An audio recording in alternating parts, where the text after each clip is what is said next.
Hello, everyone. This is Kevin, your entrepreneur. Sorry, the nose is still stuffy. But anyway, there is a news story that apparently there are two lawsuits that are being filed against Uber by separate passengers, both female, who have claimed that their Uber drivers assaulted them. And in at least one of those cases, it appears that Uber was actually well aware of a previous history one of the drivers had of sexually assaulting women through legal records they should have been able to obtain through basic fingerprinting and social security number um, records. Now, of course, unfortunately, these stories are not entirely new. I think probably there is like a massive issue with Uber right now that once the smoke settles with everything that's going on with the CEO and the tipping, that's going to be brought to the forefront, and Uber needs to be careful because, again, it's a totally avoidable thing.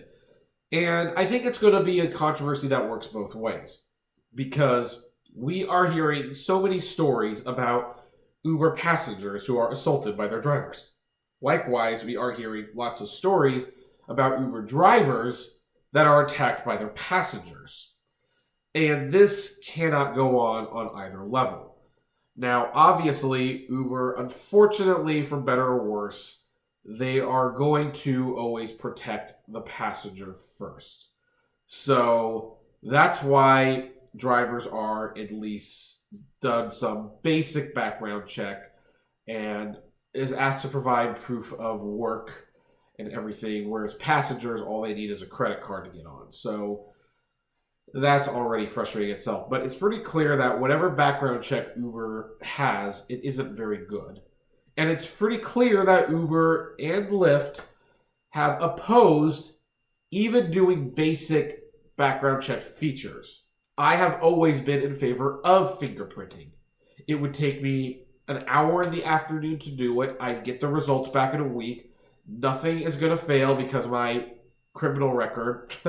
Okay, well, I don't have a criminal record, so unless a few parking tickets for street sweeping is enough to get you not on the Uber platform, I'm fine. But Uber is going to need to, beef up their system to better check us because things like this keep happening.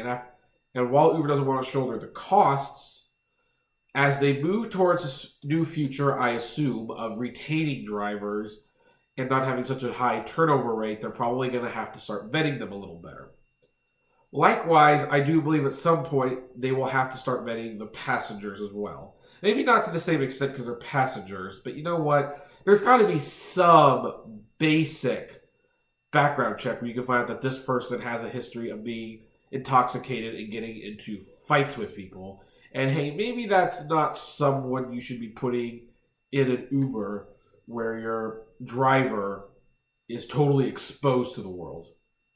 Or they're going to have to change the policy where it's like, okay, maybe you can't carry firearms on you, but guess what? Maybe a taser or pepper spray, that's going to work just fine. Eventually, Uber is going to have to be addressing this issue because it's not going away. It's just getting worse and worse.